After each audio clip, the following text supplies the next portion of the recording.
दोस्तों, हमारे सौरमंडल में अनेक ग्रह और उपग्रह मौजूद है और इनमें सबसे बड़ा ग्रह बृहस्पति है, जो गैसों का एक समूह है।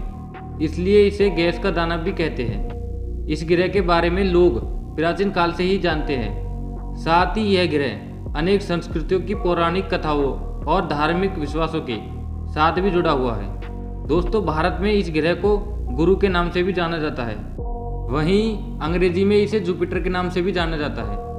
इस ग्रह का नाम रोमन सभ्यता ने अपने पौराणिक देवता जुपिटर के नाम पर रखा था। तो चलिए दोस्तों, जानते हैं कि इस ग्रह पर क्या कभी इंसान रह पाएंगे या नहीं। Let start. दोस्तों, पृथ्वी पर जहां एक दिन 24 घंटे का होता है, वहीं बृहस्पति ग्रह पर एक दिन मात्र 9 घंटे और 55 मिनट का ही होता है। आपको जानकर यह हैरानी होगी कि पृथ्वी के 11.9 साल में बृहस्पति ग्रह का 1 साल होता है।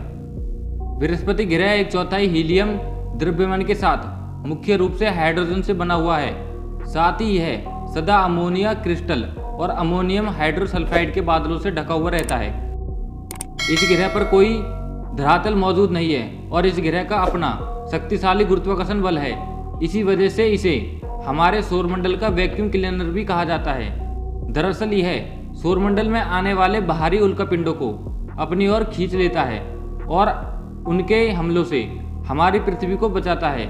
इसी कारण से इसके पास लगभग 95 चंद्रमा है।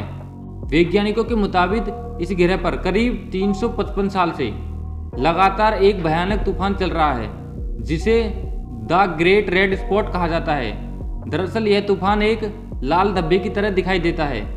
इस तूफान के बारे में कहा जाता है कि यह इतना बड़ा है कि इसमें पृथ्वी जैसे 3 ग्रह आराम से समा सकते हैं। हालांकि वैज्ञानिक इस पर लगातार नज़र बनाए हुए हैं, लेकिन वो अब तक इस रहस्य का पता नहीं लगा पाए हैं कि यह तूफान आखिर सैकड़ों साल से लगातार कैसे चल रहा है। और दोस्तों, इसके तापमान की बात करें तो इसका तापमान लगभग -150 डिग्री सेल्सियस रहता है। साथ ही इस ग्रह का मैग्नेटिक फील्ड इतना मजबूत है कि इस पर हमारा वजन असल वजन से 3 गुना अधिक होगा। तो दोस्तों, इन सब चीज़ों को देखते हुए यह कहा जा सकता है कि इस ग्रह पर इंसानों का रहना लगभग असंभव है। तो दोस्तों, आपको मेरी ये जानकारी कैसी लगी? दोस्तों, उम्मीद करता हूँ कि आपको मेरी ये जानकारी इन्फॉर्मेटिव लगी होगी। तो दोस्तों, मिलते हैं एक और नई जानकारी के साथ। तब तक के लिए जय हिंद, जय भारत।